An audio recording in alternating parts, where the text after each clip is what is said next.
Merlin contigo. Então, quando eu participava da igreja pentecostal, eu tive algumas dúvidas referente ao dom de línguas, mas infelizmente, assim, no começo eu não tinha muita estrutura e nem pessoas muito sábias para me explicar, tanto que eu fiquei um ano orando para Deus me mostrar o que eu realmente era, né?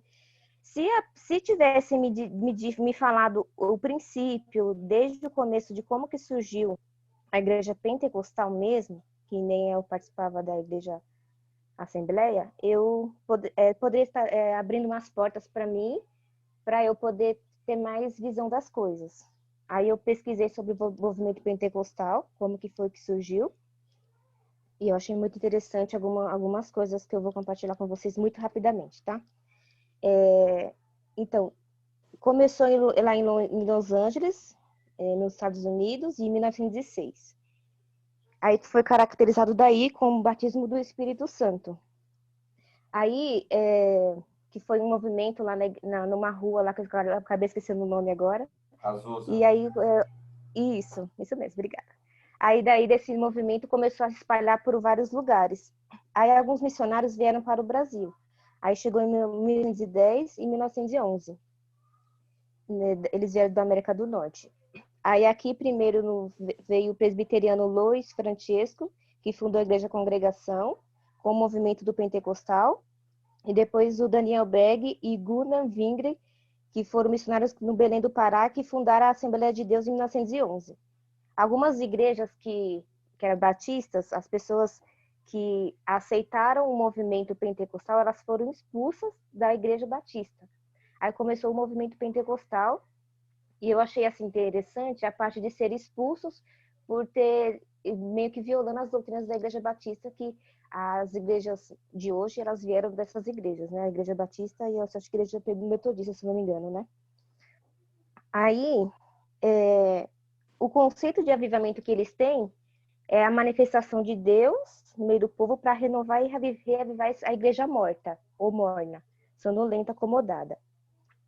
E os sentimentos que tem quando a pessoa está falando em língua estranha, entre aspas, é um sentimento de alegria, de paz, sei lá, de esperança, uma coisa, tudo junto. E eu falei por essa língua uns 7 anos da minha vida e sentia todas essas coisas que eu tô falando.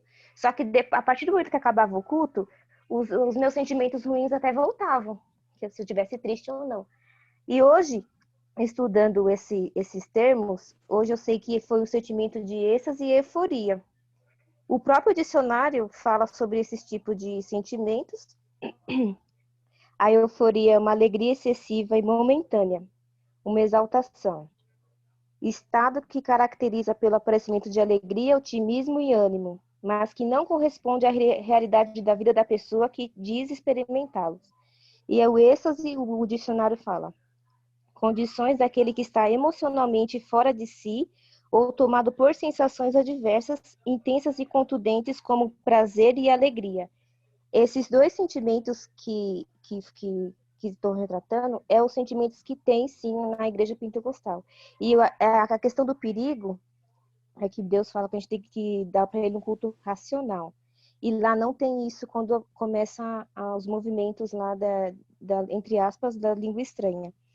E na época, quando eu vim para Adventista e eu fiquei um ano procurando saber de realmente qual que era essa questão, eu já tinha lido Atos 2, mas eu não tinha a minha mente aberta, porque, infelizmente, dentro da igreja, tem digamos assim, uma doutrina que meio que fala que as pessoas que não são batizadas com o Espírito Santo, entre aspas, do movimento lá, elas têm uma deficiência, digamos assim, como se Deus não olhasse muito para elas.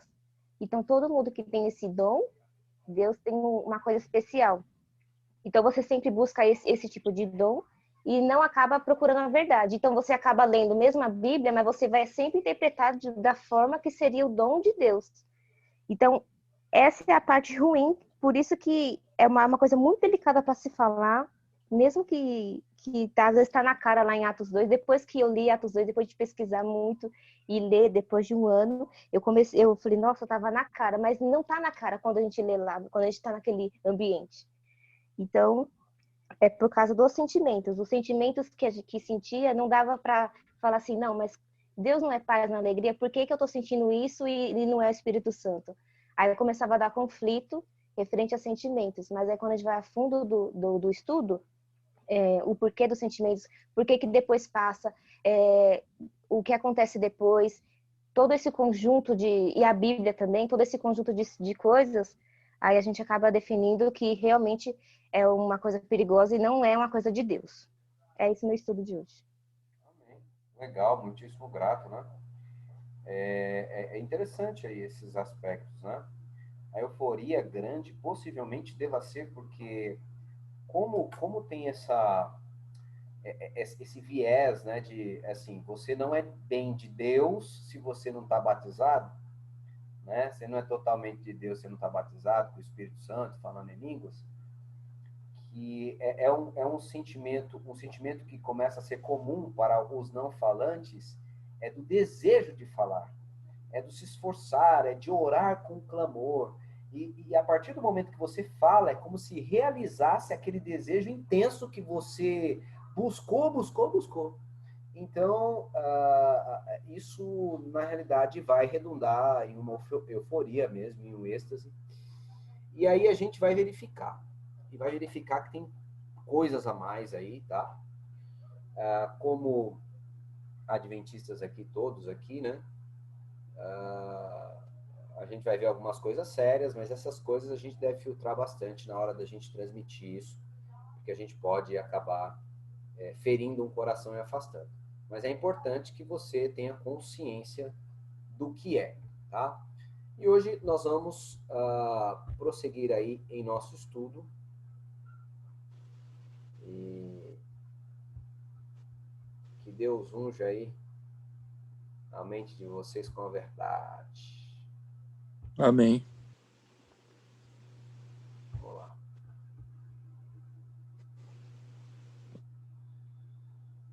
Só aguarda um momentinho até o computador ler. Alexandre de Moraes, Ricardo Lewandowski, ou a favor. Já o voto do ministro Nunes Marques foi a favor da logo Lewandowski. A presidência do Senado e contra de Rodrigo Maia. Vamos calar todo mundo aí, vamos calar o Rodrigo Maia aí. Rodrigo Maia perdeu, e o Alcolumbre também, né? Estão acompanhando aí? Dá bem. Senão já ficar pior do que já estava. Mas vamos lá, galera. Vamos lá. Obviamente, a gente está estudando as festas judaicas, né? E sua correlação com a realidade. Santuário agora, parte 5, né? Nós vimos que Deus gosta de ter interação com o ser humano e ensiná-lo. Deus é professor por natureza, né? Ensinava pessoalmente, depois do pecado, ele passa a se comunicar conosco por meio de representantes, depois por meio do santuário, né? Ele ensinava a mensagem da salvação aí estando no meio das 12 tribos de Israel, e depois ele se torna santuário, quando ele se faz homem para estar com 12 discípulos ao redor, como o santuário ficava entre as 12 tribos. Nós verificamos também que as 12 tribos têm relação com os discípulos, né? Tanto por esse livro do Arthur Spalding, né, Irmãos do Rei, como também pela a Cidade Santa, né, que é quadrada, tem 12 portas, 3 portas de cada lado, semelhante ao acampamento de Israel, que ficava 3 tribos de cada lado, enquanto Deus ficava no centro, ali no santuário. E cada tribo, e cada porta tem o nome de uma tribo e o nome de um apóstolo, nos indicando, né, esse caminho aí. Nós verificamos também a questão do santuário apontar, né, para o processo de toda a salvação humana, né, a questão de quando eu aceito a vida, a morte e a ressurreição de Jesus, que é a justificação. Quando eu começo o processo de santificação, obedecendo a palavra e vivendo a palavra e orando. E, por fim, Cristo há de nos glorificar, glorificar todos aqueles que guardaram a lei e o evangelho em seu coração, né? E aí nós explicamos que era a justificação, que é o ato de Deus perdoar, considerar inocente quem é culpado, e porque ele aceitou a Jesus Cristo pela fé. E santificação, que é Deus concedendo o poder do Espírito Santo para que ele possa vencer os seus pecados, né, e se assemelhar a Cristo Jesus, santificar. E glorificação é o ato futuro de Cristo nos transformar em pessoas perfeitas e imortais. Na justificação, Deus nos livra da condenação do pecado. Na santificação, Deus nos livra do poder do pecado. E na glorificação, Deus nos livrará da presença do pecado. Nós falamos também sobre o livro A Cruz Antes da Cruz, né? Que os móveis eram dispostos no santuário já em formato de cruz. Isso é bem interessante aí nesse aspecto, né? Trabalhamos também o santuário no aspecto subjetivo, né? O pátio aí, né? Quando o sacerdote colocava as mãos na cabeça o pecador colocava as mãos na cabeça do cordeiro ali, transferia os pecados de si para o cordeiro, era o nosso arrependimento e confissão dos pecados. E aí o que acontece? Todo aquele que arrepende e confessa, aceitando a Jesus Cristo, ele é batizado, né? Então, o batismo, o mergulho representa a morte. Quando ele sai da água, representa a ressurreição, né? E aí seriam os móveis. O altar de holocausto, o mergulho, e a pia de bronze, o ato dele sair da água, representando a ressurreição, né? O nascimento para uma nova vida. Verificamos também a questão aí, né? Que tinha o pão, e a palavra de Deus é a que nos dá a vida, né? Nem só de pão viverá o homem, mas toda a palavra que sai da boca de Deus, ela é comparada ao pão da vida aí. Nós vimos também aí uma vida de oração, o altar de incenso apontando para a oração, e vimos também aí que o Espírito Santo guia a igreja a fim de que ela ilumine o mundo por meio da palavra de Deus, né? Que ela está vivendo na vida prática. Depois nós vimos aí os símbolos do Santíssimo, né? A arca, os 10 mandamentos, o vaso com maná, a vara que floresceu, e nós chegamos à conclusão de que é o coração do servo de Deus, que guarda a palavra de Deus no coração, guarda a lei no coração, guarda o evangelho no coração. Nós vimos a união da justiça e da misericórdia no coração do servo de Deus, que há de ser glorificado, né? Como diz os textos aí, na sua mente imprimirei as minhas leis. Olha aí, tem que estar dentro da gente a lei, né? Sobre o seu coração as escrevereis, a nova aliança. E nós vimos aqui também, né? Os que guardam os mandamentos de Deus e mantêm o testemunho de Jesus. Duas coisas sempre, né? Os que guardam os mandamentos de Deus e têm a fé em Jesus. Então a lei e o evangelho no coração do servo de Deus aí era representado na arca, né? No processo de glorificação, quando Cristo voltar e nos livrar para sempre do pecado e do mal. Nós estudamos também a festa da Páscoa, né? Que grosso modo, né? A gente viu vários detalhes, mas grosso modo é a libertação através da morte de Jesus que ocorreu na sexta-feira, né? Na Páscoa do ano 31. Eu devia ter apagado isso aqui, não sei porque ficou, mas pães asmos nós vimos aí, que representa a Cristo, o dia que Cristo esteve morto durante todo o sábado, e ele purificou-nos, pagando o preço de todo o pecado que praticamos. Levava 7 dias essa festa para nos apresentar de que a purificação que a morte de Cristo propicia foi uma perfeita purificação. E aí nós vimos as festas primícias, representando Cristo que ressuscita, e ele não ressuscita sozinho. Ele traz consigo um grupo de pessoas que entra em Jerusalém, prega a mensagem, e quando Cristo sobe, essas pessoas são levadas aos céus, apresentadas como molho de primeiros dos frutos da salvação humana, né? Lá no santuário celestial, né? E os israelitas, enquanto levavam os primeiros frutos da colheita, o Israel levava, quer dizer, Cristo leva os primeiros ressurretos aí para o céu.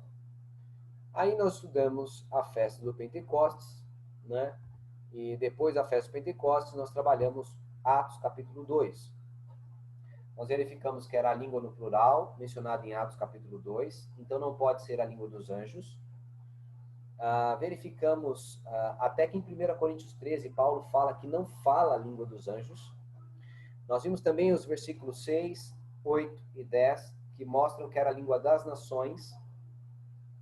No verso 9 ali até o 11, a gente vai ver que tinha vários idiomas ali, né? partos, medos, elamitas, naturais da Mesopotâmia, Judéia, Capadócia, Ponto, Ásia, Frígia, Panfilha, Egito, parte da Líbia, as regiões de Cirene, forasteiros romanos, tanto judeus como prosélitos, cretenses e árabes. Tinha aí uma série de pessoas, e os judeus, eles iam, né, 3 vezes ao ano para Jerusalém. Eles iam de toda a parte do mundo para adorar em Jerusalém nessas festas. E o Pentecoste era uma dessas festas, por isso que tinha um monte de gente de idiomas diferentes lá. E Deus os capacitou a falar o dom de línguas, que é não uma língua estranha e ininteligível, mas todos eles compreenderam no seu próprio idioma, porque os discípulos receberam a capacidade de falar no idioma deles. Bem, havia pessoas de todo mundo em Jerusalém para celebrar a festa, isso aqui a gente já viu aí, né? Bem, o texto difícil é esse aqui. Porque é o seguinte, 1 Coríntios 14, verso 2, por que é difícil? Em Atos, capítulo 2, nós vimos que era um dom de língua que as pessoas entendiam. Nós vimos também que, além de ser um dom de língua que as pessoas entendiam, era idioma das nações, e que houve conversões ali nesse trabalho, né? Agora, 1 Coríntios, capítulo 14, verso 2, parece contradizer, parece contrapor todo esse contexto. Dá uma olhada os textos colocados um do lado do outro para você ver que parece que eles estão falando de coisas muito diferentes. Leia para a gente aqui, então, Hernani. Consegue ler aí? Ou você está no celular e não consegue ler?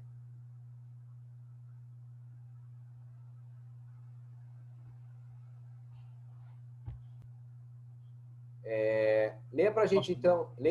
Pode ler, quem se manifestou pode ler, vai lá. Wesley, 1 Coríntios 14, 2. Porque o que fala em língua desconhecida não fala aos homens, senão a Deus, porque ninguém o entende, e em espírito fala mistérios. Olha que coisa tremenda. Em Atos 2, as pessoas ouviam na sua própria língua, ou seja, elas estavam entendendo o que estava falando. Senão eles não falariam que era a própria língua. Como ouvimos cada um de nós em nossa própria língua, veja, as pessoas entendiam. Agora, aqui, 1 Coríntios 14, verso 2, parece que é diametralmente oposto. Porque ele diz assim, o que fala em língua desconhecida não fala aos homens. Ou seja, ele não está falando com os homens, não. Ele está falando com quem? Com Deus. E ninguém o entende. Mas ele fala mistérios. Que loucura que é essa? Que loucura que é essa? Primeiro que vocês têm que entender é o local. Beleza? Em Atos 2, os discípulos estão pregando a céu aberto. A céu aberto. Para pessoas que não conheciam o Evangelho. Até aí tudo bem? Concordam? Em 1 Coríntios é diferente. Paulo está escrevendo uma carta para a igreja de Coríntios. Então o dom de línguas era dentro da igreja. E para uma igreja que já conhecia o Evangelho. Isso aqui é que faz toda a diferença. Então vamos lá de novo. Em Atos 2, para pessoas que não conheciam o Evangelho e a céu aberto.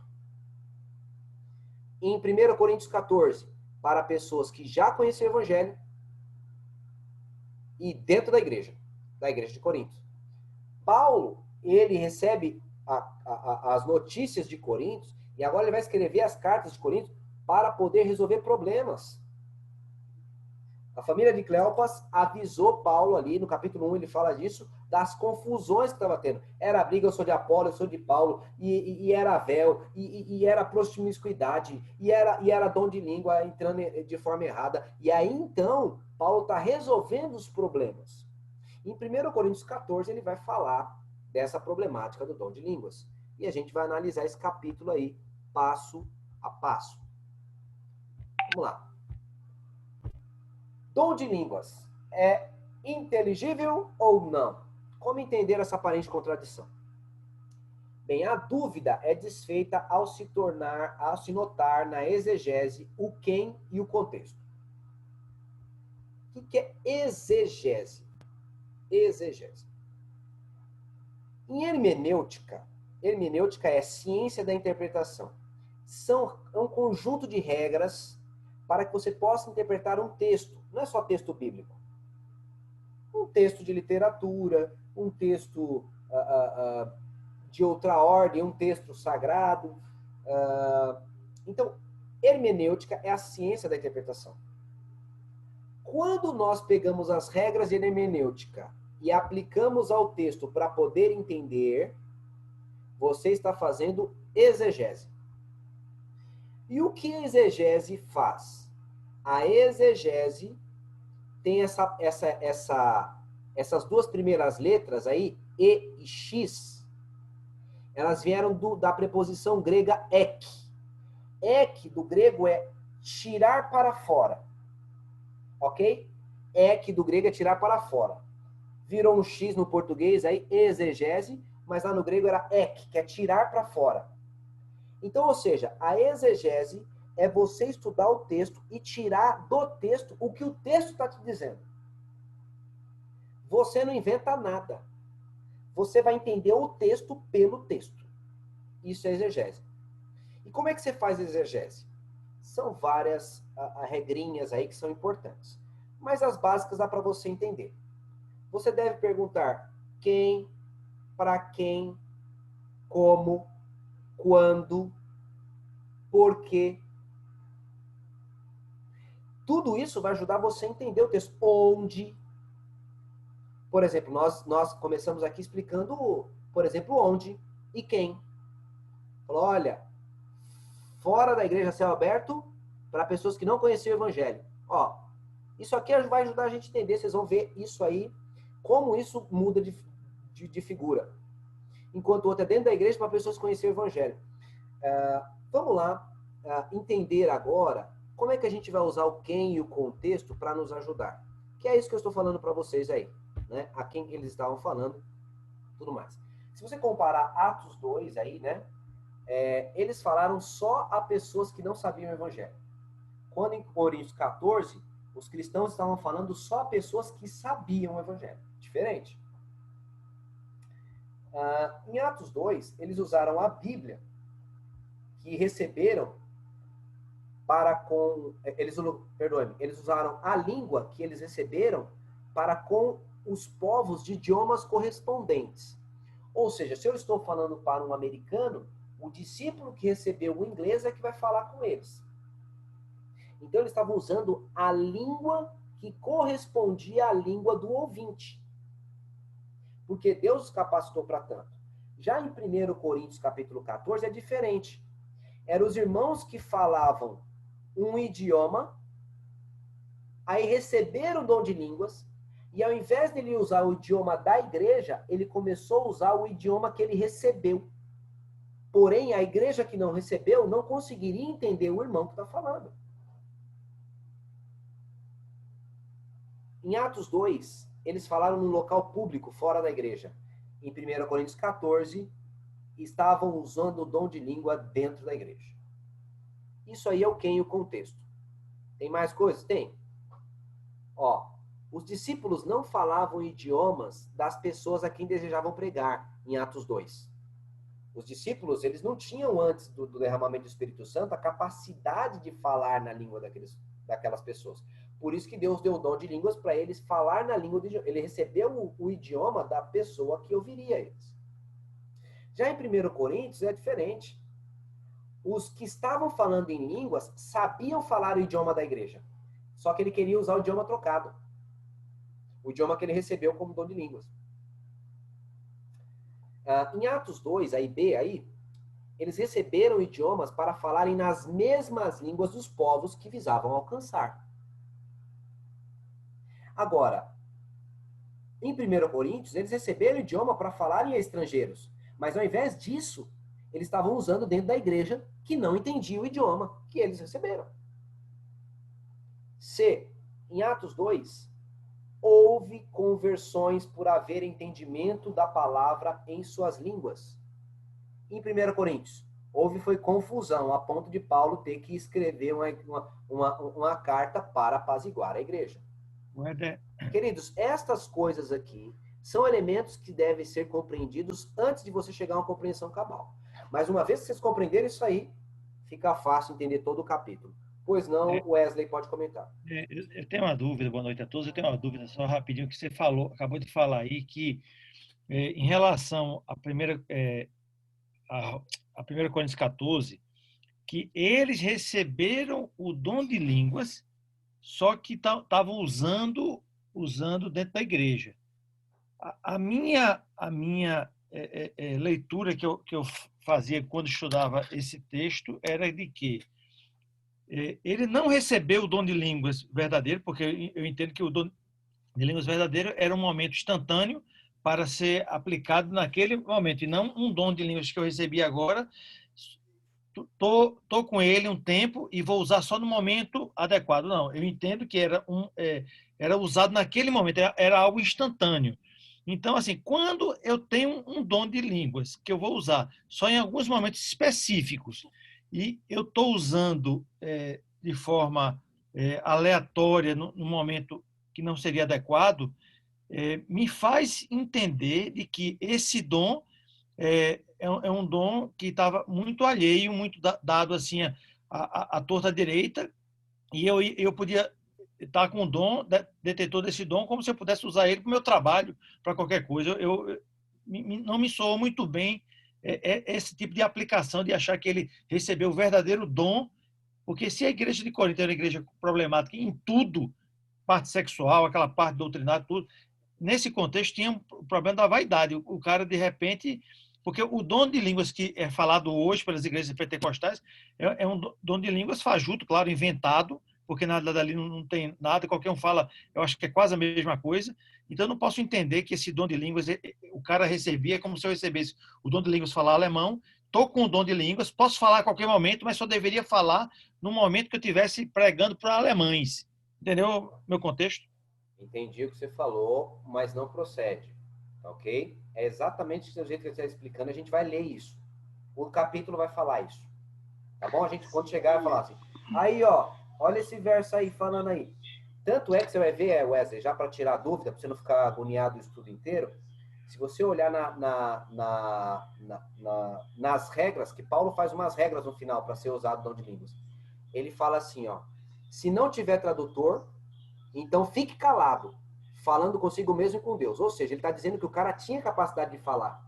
Ele podia falar no momento que ele quisesse. No entanto, ele deveria ficar calado, porque se não tem ninguém para traduzir para a igreja, ele não tem o direito de falar o idioma que a igreja não vai entender.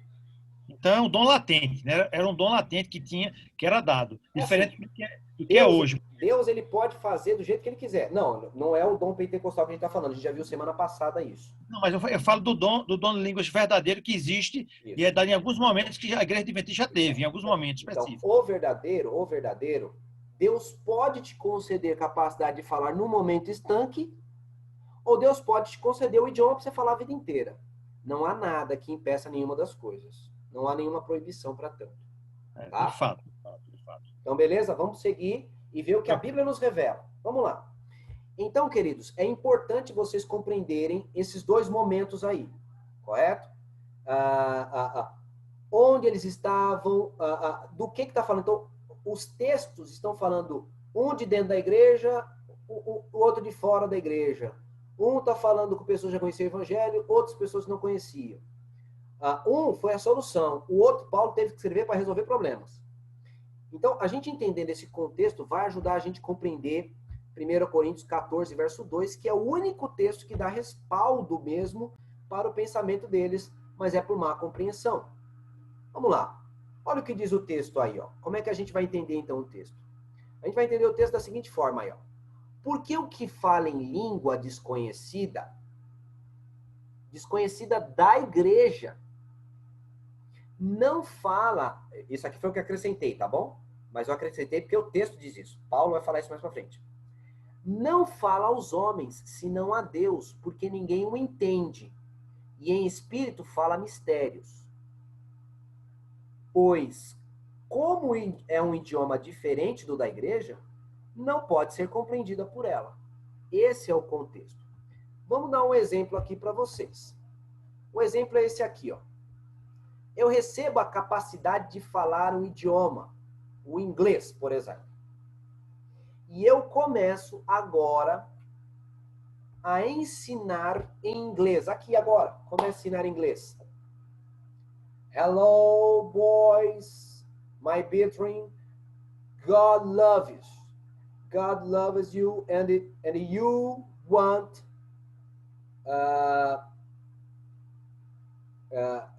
and he, né? And he wants you in heaven. Jesus Christ is our Lord. Jesus Christ needs that you give your heart to him.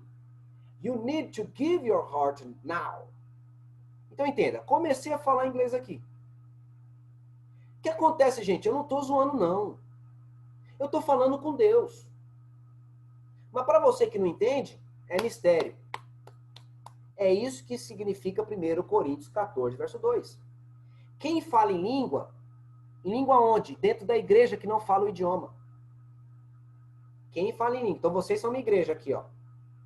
Que o contexto de Atos, em que os discípulos falaram para pessoas, para alcançar essas pessoas lá, é um contexto diferente. O de Coríntios, o camarada recebeu o dom de línguas, ele tinha capacidade de falar o idioma. E ele começou a querer usar o dom dentro da igreja. Então chamava o cara para orar, o cara começava. Oh Lord Jesus Christ, I'm here because you are almighty. Oh Lord. Então os camaradas começaram a usar o dom de língua dentro da igreja e os irmãos começaram a achar isso. Pô, o cara vai lá na frente, vai orar. E, não, tá chato esse negócio aí, rapaz. Eles vêm pra igreja pra ouvir uma palavra, você não sai preenchido, porque você não entendeu nada, o cara tá enrolando a língua lá, como é que é esse negócio, tal, tudo. Então, isso dividiu a igreja de Corinto. E Paulo agora está escrevendo. Então, o que ele escreve? Irmão da igreja de Corinto, você deveria usar o dom de língua para falar para as pessoas lá fora que falam esse idioma que você recebeu. Mas você está usando dentro da igreja. Se você usa dentro da igreja, você não fala aos homens. Você fala com Deus, mas não aos homens. E em espírito, a palavra espírito é a palavra pneumatos, né? A sua voz, você fala mistério. Ninguém entende, quem está ali para você, quem está te ouvindo é mistério. Deus te entende, porque você sabe o idioma e está orando certinho, e Deus sabe também o idioma e entende o que você está falando. Mas, para a congregação, para quem você está pregando, é como se você falasse ao vento. Paulo vai dizer isso no capítulo. Deu para entender aí? Deu para entender? Então, agora, na leitura, nós vamos seguir vendo esse raciocínio, se ele tem fundamento ou não. Vamos lá, então. Então, ó, é nessa condição que Paulo escreve que ninguém o entende. Ninguém entende porque o cara está falando inglês, não é a igreja que fala português. De fato, não fala aos homens. Óbvio, se o cara está falando inglês e a igreja não fala inglês, ele não está falando para os homens. Enquanto só Deus o entende neste contexto, né? Então vamos lá. 1 Coríntios 14, passo a passo. Então, ó, como vimos em Atos 2 e 1 Coríntios 14, verso 2, um resuminho antes da gente prosseguir. O verdadeiro dom de línguas é o ato de Deus conceder a capacidade de alguém falar um idioma novo sem ter aprendido por estudo. O dom de línguas é dado para pregar a mensagem para pessoas a quem não alcançaríamos em virtude da barreira linguística. E Deus, então, te dá o dom de línguas para quebrar a barreira linguística. E agora essas pessoas se tornam alcançáveis, porque elas podem nos entender. E nós entendemos a elas. A pessoa entende tudo o que falamos, pois usamos o idioma nativo dela. No entanto, 1 Coríntios 14, verso 2, diz que o dom de línguas não é inteligível, mas porque os irmãos usaram erroneamente o dom dentro da igreja, que não conhecia aquele idioma recebido por um dom, o que trouxe confusão na igreja e levou Paulo a escrever, para repreender os irmãos de Coríntios 14. Então, ó, vamos lá. Profetizar, a palavra profetizar, profeta, vem do hebraico navi, que quer dizer ensinador. Ele é um professor, o profeta. De modo que nenhum professor é capaz de ensinar no idioma que a pessoa não vai entender. Então, o profeta, o pressuposto básico da palavra profeta é falar na mesma língua que o povo. Aí, Paulo, ele começa dizendo o seguinte: Seguir o amor, procurar os zelos, dons espirituais, mas principalmente de profetizar. Principalmente de ensinar o povo na língua dele. Porque o que fala em língua desconhecida não fala aos homens, senão a Deus. Porque ninguém o entende, em espírito fala mistérios. Ó, quem fala em língua desconhecida, isso é o contexto de dentro da igreja de Coríntios. Então, quem fala em língua desconhecida da comunidade, não fala aos homens, que a comunidade não está recebendo nada, senão a Deus, porque ninguém o entende. Mas em espírito fala mistério. Aí ele continua outra parte aqui em vermelho, ele fala assim, ó, o que fala em língua desconhecida edifica-se a si mesmo. Por que o cara edifica-se a si mesmo? Porque ele sabe o que ele está orando. E ele está orando de verdade. Mais o que profetiza edifica a igreja. Por que o que profetiza edifica a igreja?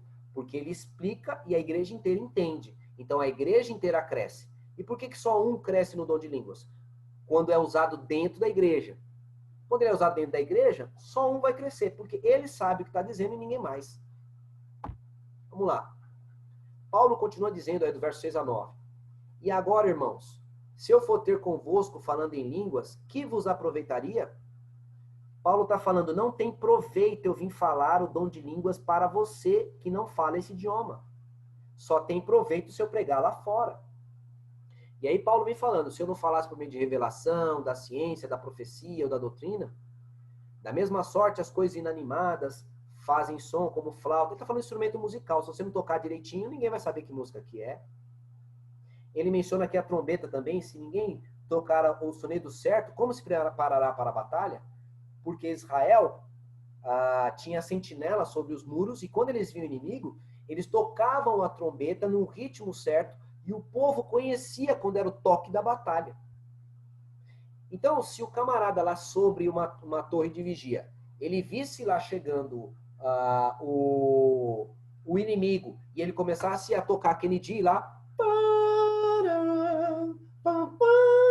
quem se prepararia para a batalha? Ninguém. Tinha que tocar no tom certo, para que as pessoas reconhecessem que era o toque de batalha e se preparassem. Aí olha o que Paulo fala, a conclusão. Assim é uma conjunção conclusiva. Ele está fechando o pensamento. E que pensamento que ele chega à conclusão? Assim também vós, se com a língua não pronunciares palavras bem inteligíveis, ou seja, palavras em que as pessoas possam entender, como se entenderá o que diz? Porque estareis como que falando ao ar. Ou seja, Paulo reclama em 1 Coríntios 14 que o dom de línguas precisa ser inteligível. Ele foi dado para as pessoas entenderem. E está dizendo que os irmãos de Coríntios estavam usando de modo errado. Vamos lá. Versículo agora 10 a 13. Há, por exemplo, tantas espécies de vozes no mundo. Ele está falando de línguas. Há diversas línguas no mundo. E nenhuma delas sem significação. Agora, olha que coisa interessante. Ele começou a dizer o seguinte: todas as línguas têm o seu sentido, o seu significado. Aí, antes de começar a parte em vermelho, ele coloca uma conjunção adversativa. Mas, porém, contudo, todavia, entretanto, essas conjunções, elas contradizem muitas vezes o que vem antes. Então, veja, ó, as línguas têm todas o seu sentido. Mas, se eu ignorar, ou seja, se ao contrário disso, eu desprezar que as línguas têm o seu sentido, eu ignorar o sentido da voz, ou seja, ignorar o idioma que a pessoa está falando, eu vou ser estrangeiro para aquele com quem eu falo, e ele será estrangeiro para mim. Então, Paulo está falando que os irmãos, ao usarem o dom de língua, estão, ao invés de juntar, somar com a igreja, eles estão, na realidade, dividindo a igreja. Uma igreja que cresce, que na realidade é o falante, e uma igreja que não cresce, e que fica ali de boca aberta, só esperando o cara ficar enrolando a língua. Que ele podia ter ficado falando em casa lá. Se é para ninguém crescer, ele ia crescer sozinho, cresce em casa. Vamos lá, prosseguindo ainda, do verso 14 até o 17. Olha o que Paulo fala. Porque se eu orar em língua desconhecida, o meu espírito ora bem. A palavra espírito aí está se referindo à voz, tá? Pneumatos aí, né? A minha voz, eu estou orando de verdade, é o que ele está dizendo. Mas o meu entendimento fica sem fruto. Por que entendimento fica sem fruto? Queridos, esse estudo aqui que eu estou fazendo com vocês, eu fiz uma linha de raciocínio. Eu coloquei os PowerPoints numa ordem, eu coloquei os textos numa ordem. É minha linha de raciocínio. Como é que eu tenho fruto? Eu tenho fruto quando você compreende. Quando o meu aluno, que era, por exemplo, um camarada que era inclinado a esse dom de línguas, ele fala, não, cara, o que você falou faz sentido aí. Eu tenho meus receios, tal, tudo, porque eu vivi essa experiência, mas na Bíblia eu já entendi o que você está falando, eu preciso verificar e estudar mais. Isso é o efeito, isso é o fruto. Agora, se eu falo um dom de línguas que as pessoas não entendem, não tem fruto, o meu entendimento, meu raciocínio, minha linha de raciocínio, não alcança ninguém, não convence ninguém, porque as pessoas só são convencidas por meio de uma língua inteligível. E aí ele fala, que farei, pois? Orarei com o espírito, mas orarei com entendimento também. Não vou só usar a voz, eu vou usar a mente também.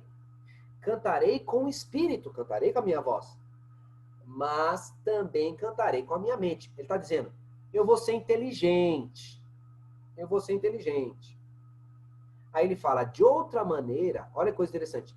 Se tu bem disseres com o espírito, ou seja, você está falando em línguas, está falando com Deus mesmo. Como dirá o que ocupa o lugar de indouto o amém sobre a atuação de graças, visto que não sabe o que dizes? Paulo está criticando mais uma vez o usar o dom de língua, que era para usar para pregar para as pessoas lá fora, dentro da igreja. Ele está falando, vocês estão usando o dom dentro da igreja e as pessoas não estão entendendo. Aí ele fala, porque realmente tu dás bem as graças. Veja, o cara está orando, ele sabe o que ele está falando. Mas o outro não é edificado. Não é edificado por quê? Porque ele é indouto. Indouto é pessoa que não estudou, ele não conhece o idioma que você está falando. É o ignorante. Aí do verso 18 a 20, Paulo diz assim, dou graças a meu Deus porque falo mais línguas do que a vós todos. Então, Paulo, ele falava o dom de línguas. O que é interessante, retomando o estudo da semana passada, é que língua é plural aqui, né? Línguas. E não somente, ele usa aqui mais. E esse mais, eu não creio que ele esteja ligado a línguas, mas esteja ligado ao verbo fazer, ao verbo falar, quer dizer, falo mais. Se ele está ligado ao falo mais, isso aqui é um advérbio de intensidade, né? Ele fala, mas como é que é isso aqui, né? Queridos, ele está dizendo o quê?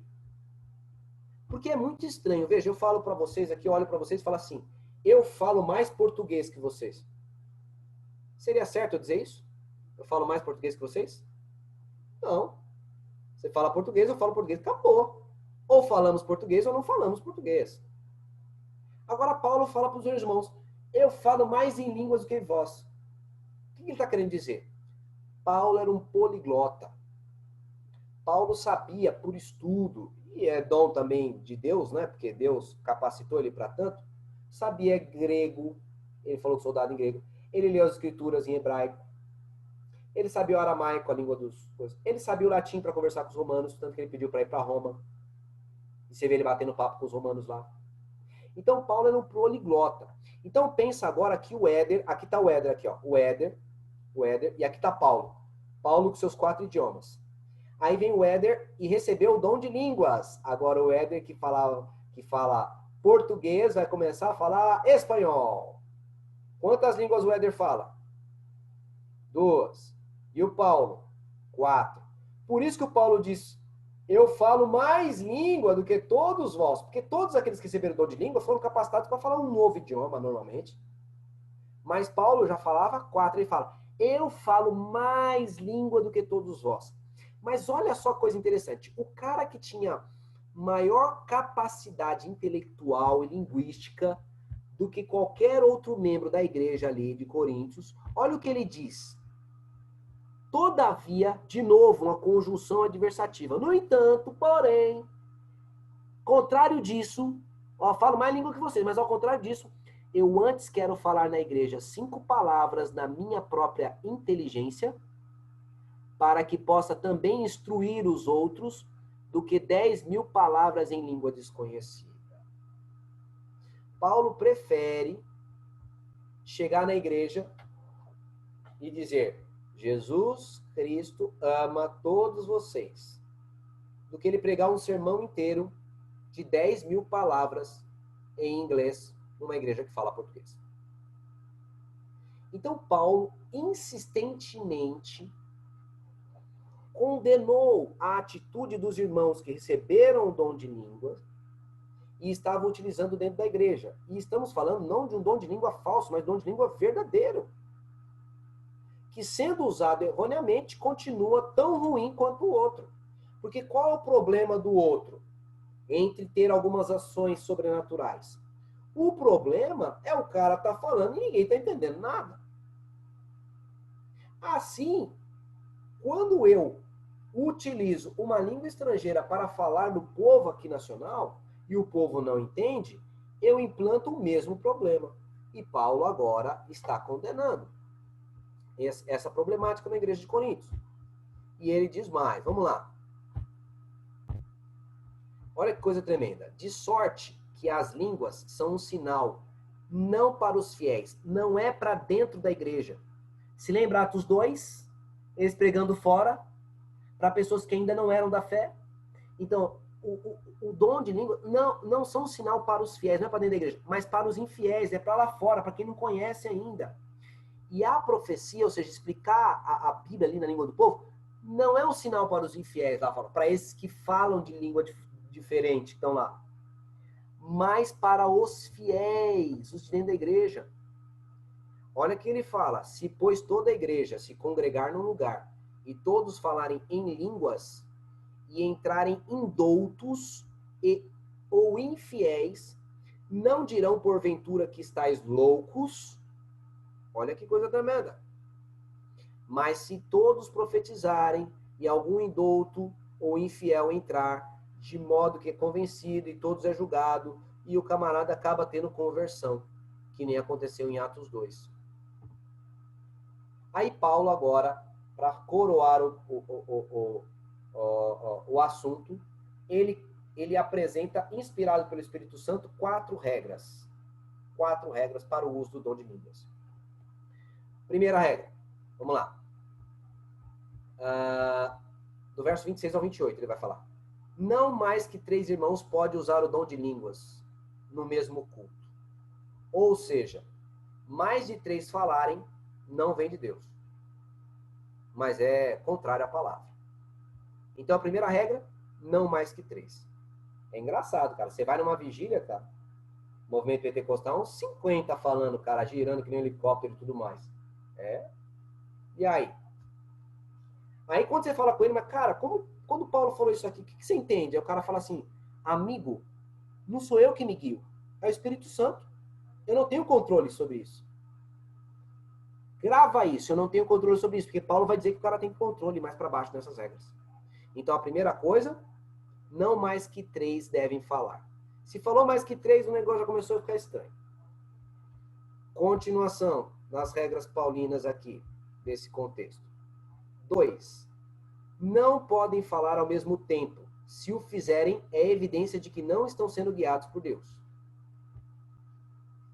Não podem falar ao mesmo tempo. Rapaz, isso é o que mais acontece. A oração é tudo ao mesmo tempo. O dom de língua é tudo ao mesmo tempo. E é o pastor pregando lá, o irmão. E o pastor pregando lá, rapaz, até com o pregador os caras competem. Então, alguma coisa está estranha isso aí. Isso aí está estranho, está estranho. Não está de acordo com a Bíblia. E a gente precisa seguir a palavra. A palavra é nosso guia, nosso norte, não nossos sentimentos. Deve haver um tradutor, terceira regra, para a igreja entender. Não deve ser falado nada que a igreja não entenda. Tem que ter um tradutor. Você vai falar em língua? Não, tudo bem. Paulo criou um jeito de receber esses irmãos e não enxotar esses irmãos. Vamos abraçar esse irmão, vamos abraçar esse irmão. Vem cá, tudo bem. Vocês vão querer usar o dom de língua? Tudo bem, vocês vão usar, não tem problema. Vamos fazer o seguinte. Só que tem que ter um tradutor. Toda vez que você vier pro culto querendo falar, você já tá o tradutor. E aí você começa lá, né?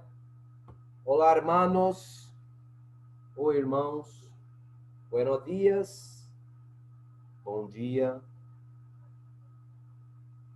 Alabemos ao Senhor, vamos louvar ao Senhor. Então, tem que acontecer assim. E amigos, algumas vezes isso acontece no movimento pentecostal. Mas é muito estranho, porque o cara fala e o outro começa a falar, Deus ama você. Deus está te buscando no profundo abismo. E o cara, bom, só que o cara consegue fazer traduções assim, muito, muito diferentes e profundas, né? Então, o cara repete, o camarada não traz repetição de palavras. E isso parece muito complexo. E já foi feito estudos acadêmicos, tá ok? De alta ordem, que não é língua das nações. Não é língua das nações, tá? Não tem nenhuma nação que fale esse idioma, que é falado no movimento pentecostal. E quarta, a última regra é, se não tiver um tradutor, Paulo diz, não deve usar o dom de língua na igreja, mas ficar calado, falando consigo mesmo e com Deus. Paulo aqui deixa claro que o cara tem controle sobre o dom, podendo falar e tendo domínio para se calar.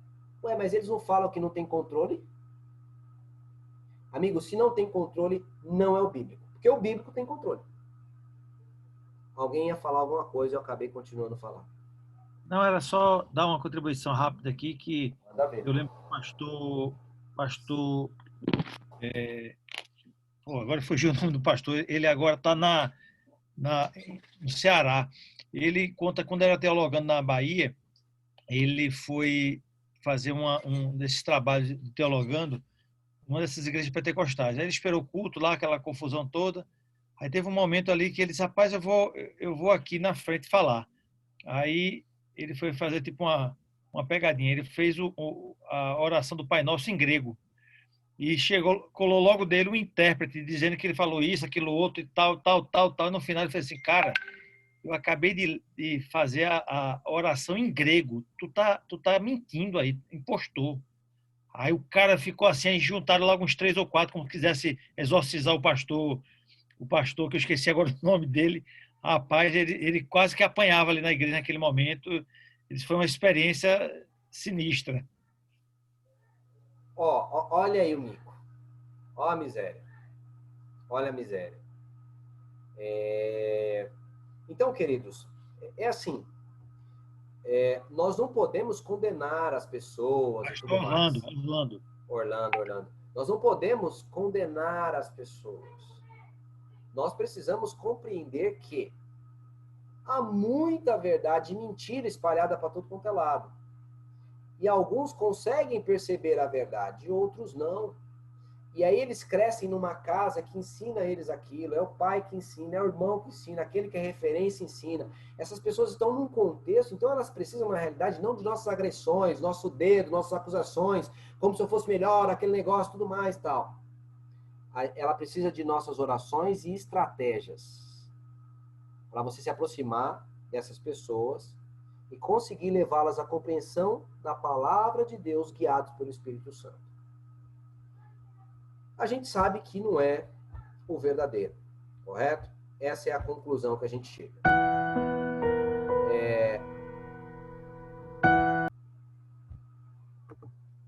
É para chorar, não. Tô quase chorando aqui com o apelo. Oh, meu pai, pera aí.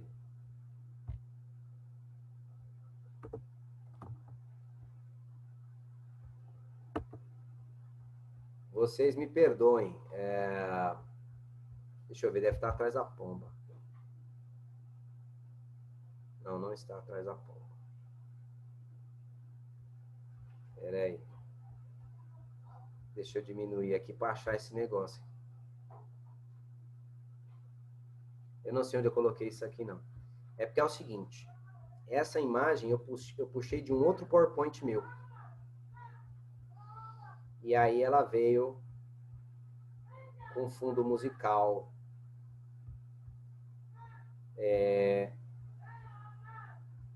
Mas vamos lá. Um amigo, meu. Eu estava me levantando com o apelo. Eu tava aqui. Vamos lá, vai. Vamos lá. Atos 10, né? Atos 10. Coloquei Atos 10 e 11 ali, mas eu nem vou entrar no 11. É um outro momento de dom de línguas aí que aparece, que é importante de mencionar. Então, ó, Atos 10, verso 1. Morava em Cesareia um homem de nome Cornélio, centurião da corte chamada Italiana. Centurião era um chefe de 100 soldados. Mas ele era um chefe de 100 soldados da corte chamada Italiana. Amigo, um camarada que é chefe da corte chamada Italiana só pode falar o latim ou o italiano arcaico aí. Eu não falava o aramaico, mas ele mandou, num sonho, numa visão, o pessoal buscar Pedro, e Pedro foi lá. E Pedro, quando chega lá, o que diz aí? Ó? No dia imediato, entrou em Cesareia. Cornélio estava esperando por eles, tendo reunido seus parentes e amigos íntimos. Tudo indica que todo mundo falava o italiano e o latim aí, meu irmão. E agora o Pedro vem pregar. E o Pedro falava aramaico. Tá? O Pedro recebeu o dom de línguas, mas eu não sei. Muito provavelmente parece que ele pregou para os judeus que falavam aramaico lá no Pentecostes. Porque ficou uma grande igreja lá de 3.000 pessoas, tudo indica que era o pessoal do aramaico lá. Então o Pedro possivelmente pregou em aramaico aí nesse lugar. Só que os camaradas falavam italiano ou latim. Italiano arcaico ou latim. E agora, como é que Pedro interagia? Aqueles 2 homens que foram lá visitar a casa de Pedro, eles falavam aramaico. Foram enviados para já intencionalmente. Tudo indica que a pregação era traduzida. E Pedro agora começou a pregar para eles ali. E os homens, evidentemente, traduzindo para poder entender. Agora, olha o que acontece. Acontece, então, que ainda Pedro falava essas coisas quando caiu o Espírito Santo sobre todos os que ouviam a palavra, e os fiéis que eram da circuncisão, que vieram junto com Pedro, admiraram-se. Porque também sobre os gentios foi derramado o dom do Espírito Santo, pois os ouviam falando em línguas e engrandecendo a Deus. Se eles ouviam falando em línguas e engrandecendo a Deus, eles começaram a falar o aramaico, que era a língua daqueles que tinham vindo da Galileia lá. Deu para entender? Porque se eles sabem que eles estão glorificando a Deus, é porque eles entenderam. E se eles entenderam, era a língua deles que eles passaram a falar. Então Deus os batizou e eles começaram a louvar a Deus agora na língua aramaica. E aí os caras falaram, os caras receberam o dom de língua também que nem a gente. Então, queridos, este é o contexto bíblico do dom de línguas. E aí a gente corre para os 2 vídeos que eu quero mostrar. Um exemplo que é do dom de línguas estranho. O que vocês vão ver é impactante. Vocês não devem usar isso contra uma pessoa que fere, dói. Vai na palavra, coração, com amizade.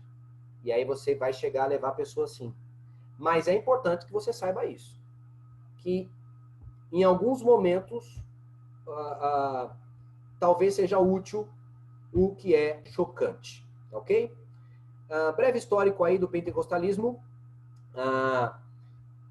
Sempre houve, tá, entre os movimentos pagãos, entre os pagãos, entre os indígenas, entre os índios africanos também, o dom de línguas. Sempre houve no paganismo. Mas no cristianismo, ele começa há pouco mais de 100 anos aí, iniciado por Charles Fox Parham, tá ok? Esse cidadão aqui, ó. Charles Fox Parham, tá? Esse camarada, ele era ex-membro da Ku Klux Klan. O que era a Ku Klux Klan? Era uma seita racista que matava à torta e à direito negros, queimado, torturado, enforcado, esquartejava os caras, os negros. Então os caras eram a favor de uma raça pura, branca lá e tudo mais, e rebentavam os negros nos Estados Unidos. Ele era ex-membro dessa Ku Klux Klan. E ele ainda tinha seu espírito bem racista, tá ok? Sem contar que a história dele tem umas coisas de sexualidade meio estranha aí, tá ok? A história do cara era suja, tinha uns negócios muito estranhos na vida desse camarada aqui, tá ok? E ele também, ex-membro metodista, né? E ele foi expulso da metodista por causa da crença em milagres, tá? Esse é o Charles Fox Parham. Um dia, o Charles Fox Parham estava pregando. E do lado de fora, ouvia William Joseph Seymour.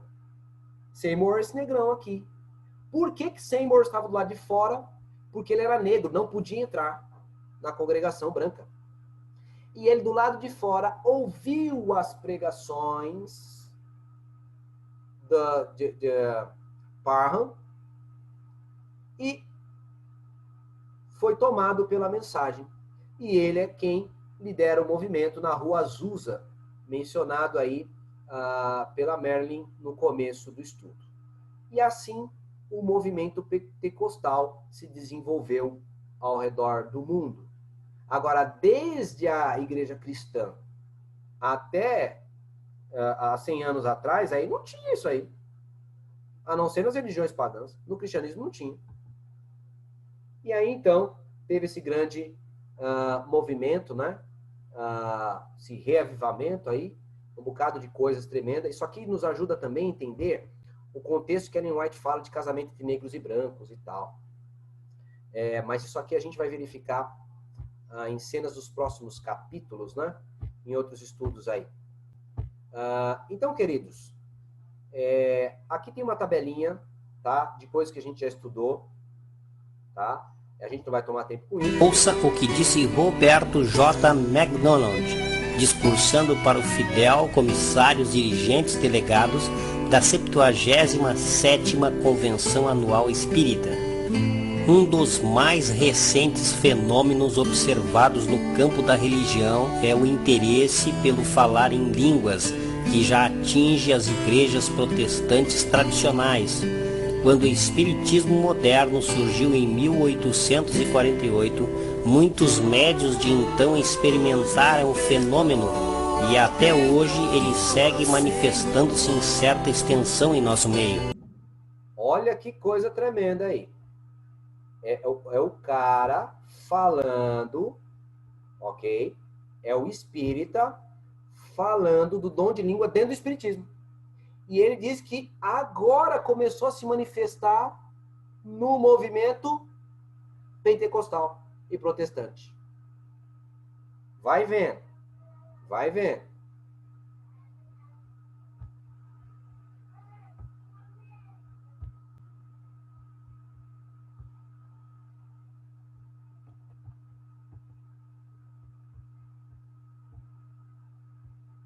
Observe as imagens que veremos a seguir. Nosso objetivo não é assustar ou manifestar um espírito de crítica, mas levá-lo a uma reflexão séria sobre esse tema. Algo de muito sério está acontecendo e, como amantes da verdade, é nossa obrigação estarmos atentos a tudo que possa ser um engano. Este que estamos vendo é o pastor Luiz Alcione.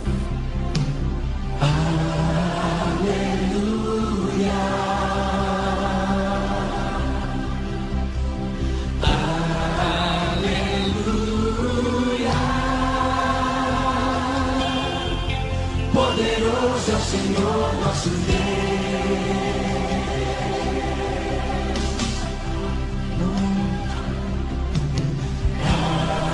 Observe o braço esquerdo da moça de azul ao fundo.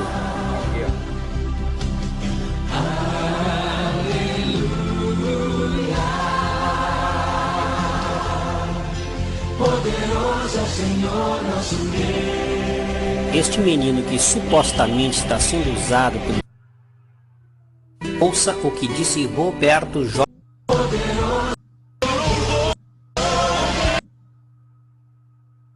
Nas costas.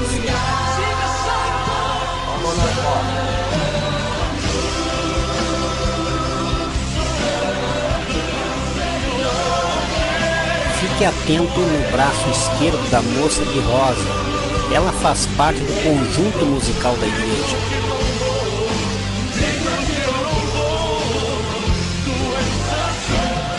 Compare com as imagens a seguir.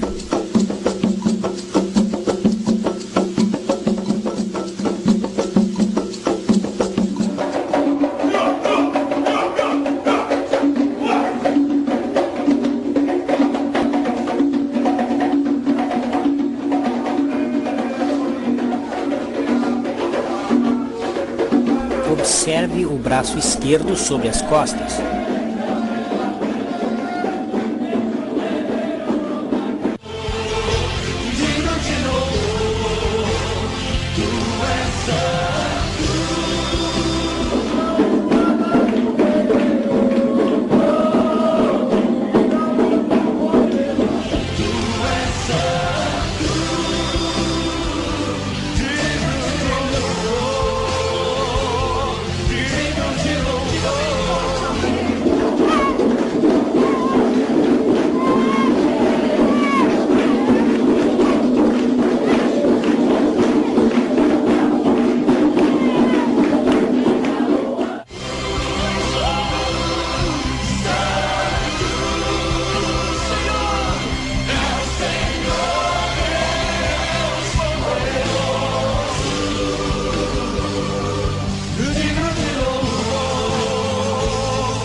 percebe ainda esse senhor de terno cinza fazendo círculos com seu dedo no ar.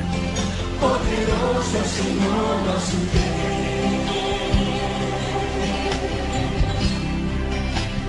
Aleluia. Aleluia.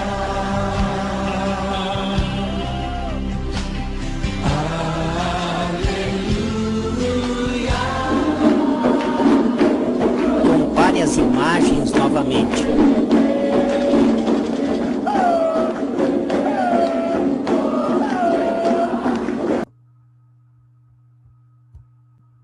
Bem, galera, vocês percebem o sincretismo, a mistura, a semelhança.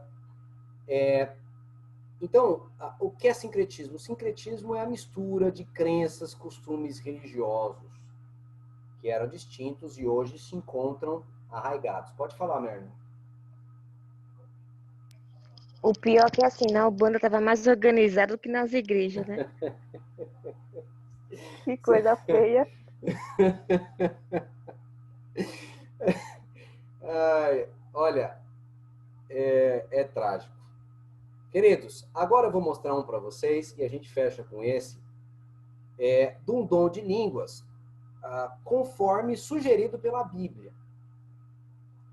E é muito interessante vocês notarem também e pensarem aí sobre isso aí, tá bom?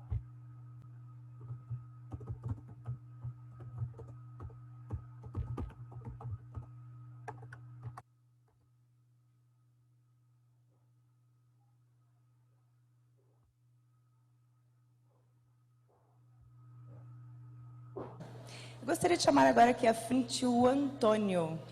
Encontramos? Bom dia, Antônio. Quantos aqui na igreja conhecem o Antônio? Aluno do 4º ano de teologia. No 3º ano de teologia, os alunos costumam ver uma experiência incrível nesse momento. Só que eu vou economizar aqui a minha fala e vou dar o microfone para ele poder contextualizá-los algo que ele viveu. Bom dia, Gisele.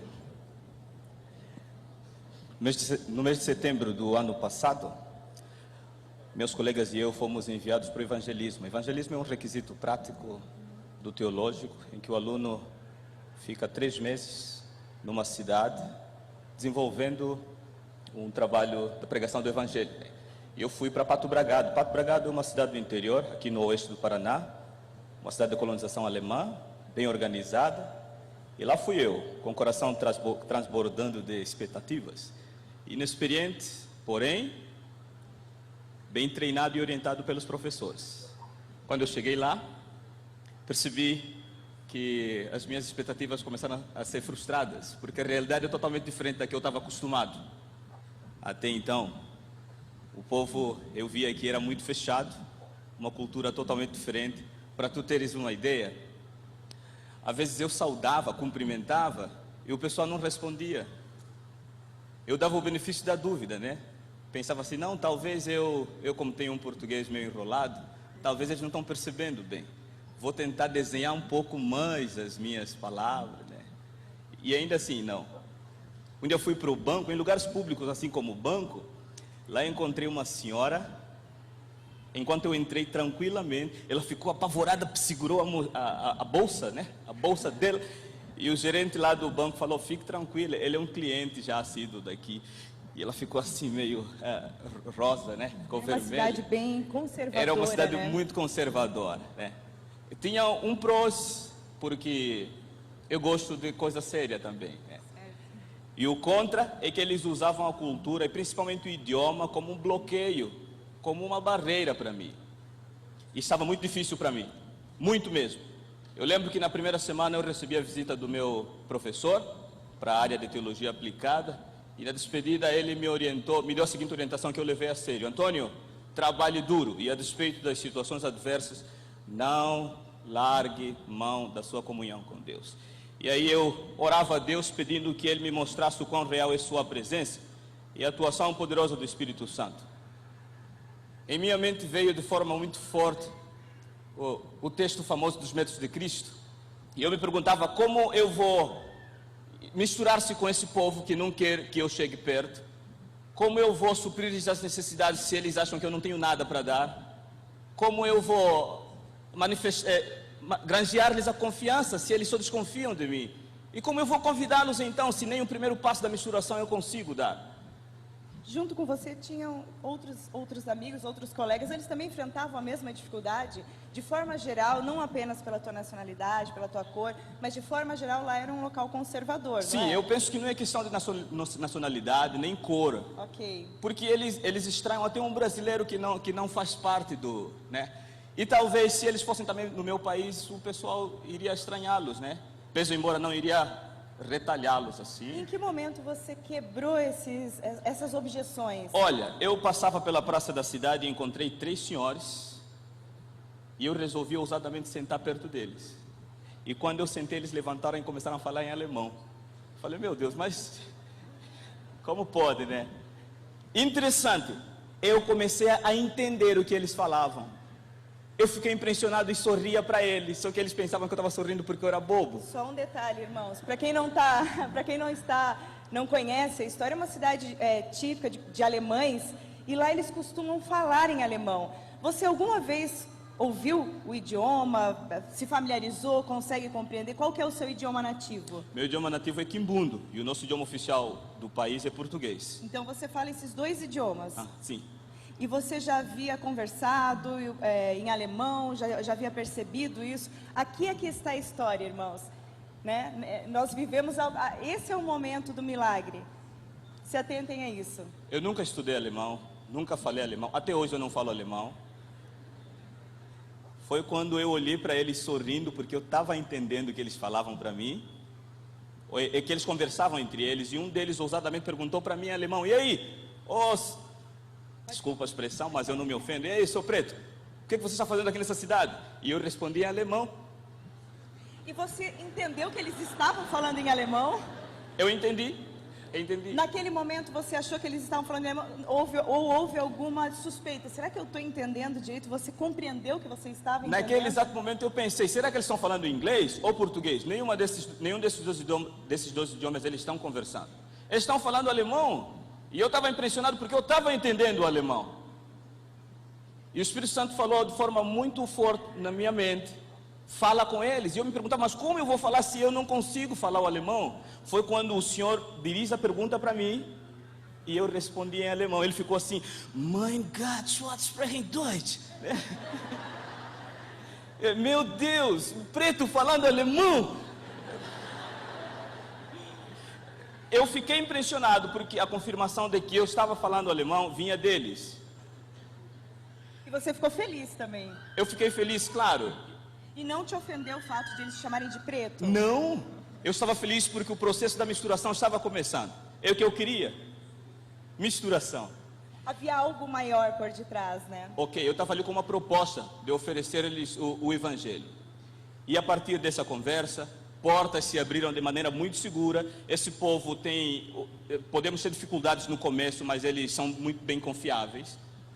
Portas se abriram, eles próprios me ajudaram com o envolvimento da igreja mais próxima da cidade, me ajudaram no desenvolvimento de todo o trabalho que eu fui lá fazer. E uma coisa interessante, nós conversávamos antes, eu e o Antônio, e esses colegas, novos colegas que você havia feito, né, que até o momento eles levantaram do banco, saíram, desprezaram, de repente eles te acolheram e eles simpatizaram muito com você e quiseram te levar para vários lugares. Você se tornou muito conhecido, muito popular na cidade, né? Sim. Qual foi o primeiro lugar que você foi ali por intermédio deles? Eles me levaram para conhecer uma professora de alemão, Terezinha Euler. E eles se impressionaram porque o alemão que você falava era um alemão raiz, digamos assim. Eles chamam de Hochdeutsch. O Hochdeutsch, eu nem sabia o que era o Hochdeutsch, né? Eu fiquei aprendendo depois. O professor, parece que, eu estou vendo que ele tem cara de alemão. Eu acho que ele entende. O Hochdeutsch é o alemão. Eles diziam para mim que era o alemão raiz lá da Alemanha, né? O alto, né? Do alto padrão. Então, o impressionante para eles era ver um negro falando alemão e o alemão do alto padrão. Eu creio que isso é capacitação do Espírito Santo. Eu creio nisso. E você entendeu, então, naquele primeiro momento, vocês ficaram ali conversando em torno de quantos minutos? 15 minutos. 15 minutos de conversa e você compreendia perfeitamente e tudo falando em alemão. Sim. Impressionante, né, irmãos? E eu fiz um trato com essa professora de alemão. Eu falei, eu vim me candidatar para ser teu aluno, você vai me ensinar alemão. Ela falou, mas você já fala alemão? Eu falei, não, mas eu preciso aprender a gramática. E em troca disso, eu quero também ser teu professor, porque eu sou professor. Eu sou professor de Bíblia. Meu professor me disse que eu era professor de Bíblia, não é mesmo? E ali nós trocamos fizemos esse intercâmbio. Ela me ensinou alemão, gramatical, da gramática, e eu lhe ensinei a Bíblia. E aí as coisas fluíram. Muito bom. E o Antônio teve uma experiência incrível. Ele foi convidado para o evento da cidade. Ele se tornou muito popular em toda a cidade, porque ele era o negro que falava alemão. E todos queriam vê-lo, né? Ele se tornou atração ali. Inclusive, o Antônio foi chamado para um dia em que havia um evento na cidade. E ele foi chamado para falar em alemão na igreja luterana da cidade. Eles conta um pouquinho para nós como foi essa experiência. Eles estiveram comemorando os 501 anos de reforma. E eles me convidaram para falar para mais da metade da cidade. A cidade tinha cerca de 6 mil habitantes. E aí eles me convidaram para falar em alemão. Eu comigo assim, meu Deus, eu não sei falar alemão. Mas esse povo não entende que ich spreche kein Deutsch, né? Eu não sei falar alemão. E ele falava, não, mas você vai ter que discursar em alemão. Eu falei, Deus, se o Senhor quiser, faz de novo. Imaginem a sensação dele, né? Porque ele não tinha certeza. Galera, nos parece que nós tivemos nos vídeos 2 exemplos de dons de línguas, e de acordo com o que nós estudamos, nos parece que esse último seja mais coerente com o que a Bíblia ensina. Esta é a linha de pensamento que segue a Igreja Adventista hoje. Nós não vemos tanto hoje, por quê? Não vemos tanto hoje porque hoje não temos tanta barreira linguística, e ainda que tenha barreira linguística, existe sim uma possibilidade de nós nos esforçarmos para quebrar essa barreira linguística. Quando nós estudamos por nós mesmos, quando nós buscamos, hoje você consegue aprender um idioma via internet, tranquilo, estudar. Naquela época não tinha essas coisas, então Deus, ele vai dando o frio conforme o cobertor. E hoje não se vê tanto exatamente por conta da não necessidade tão ampla e também por conta de haver muitos recursos da gente conseguir aprender um idioma sem necessariamente a manifestação do poder divino. É aquele negócio de Cristo ressuscitar a Lázaro, né? Ele podia mandar essa pedra que estava tapando o túmulo de Lázaro para Marte, mas ele mandou os homens retirarem a pedra. O que nós podemos fazer, Deus não vai fazer, por isso que não tem tanto. Agora, é certo que em momentos, agora no tempo final, isso vai se repetir mais e mais. À medida que os missionários se espalharem ao redor do mundo, à medida que eles estiverem entre pessoas que não falam o seu idioma, Deus os usará poderosamente para salvar as almas. Esse é o estudo dessa noite. Acabamos o Pentecostes. Fica para vocês estudarem, então, para a semana que vem. Festa das trombetas, expiação e tabernáculos. Que Deus abençoe cada um de vocês aí. E quem quiser pode fazer, de repente, algum comentário ou alguma pergunta. Está em Marcos, né?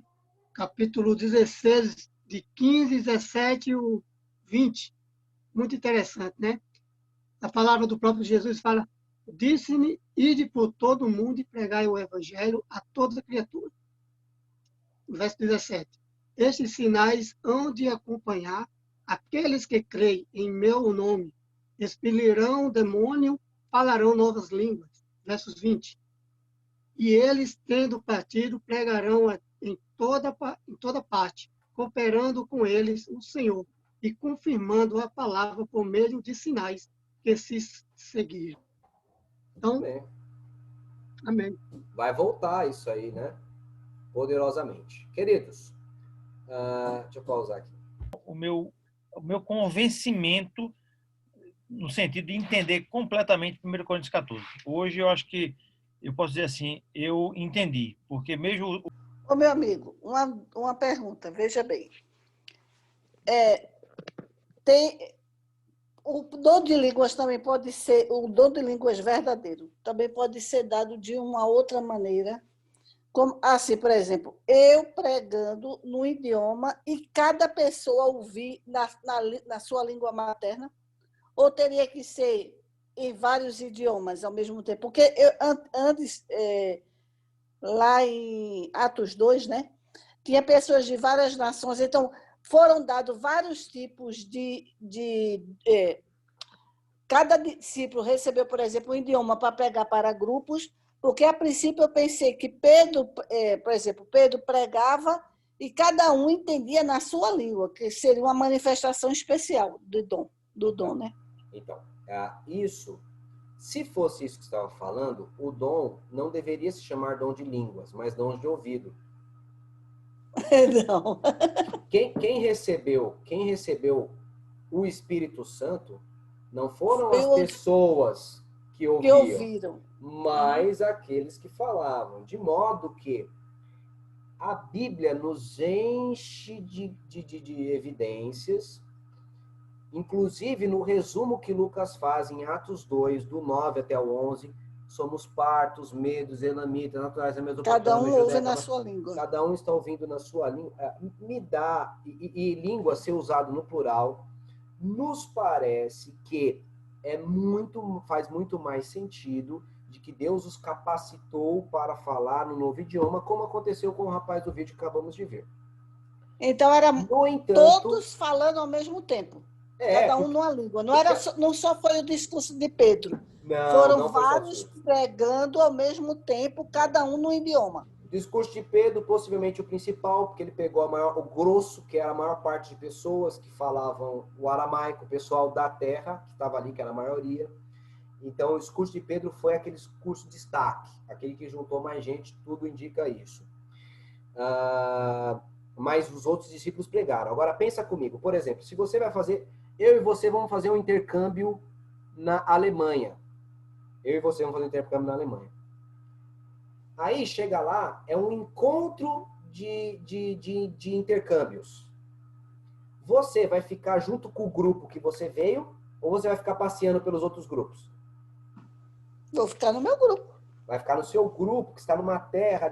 Da mesma forma, essas pessoas que vinham de outros países e que falavam o idioma do país local, eles ficavam junto com aquele guia, aquele pai que poderia traduzir e tudo mais. Então, eles ficavam juntos, próximos.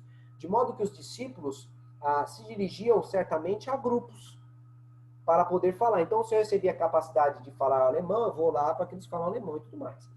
Agora, querida, não há impossibilidade em Deus de eu pregar em português e todas as pessoas do mundo entenderem e Deus dar um dom de ouvido. Não há. No entanto, a Bíblia não apresenta nenhuma evidência disso. Então, não estou dizendo que Deus não seja capaz de. Estou dizendo que o que Deus fez é diferente de um dom de ouvido. Ok, obrigada.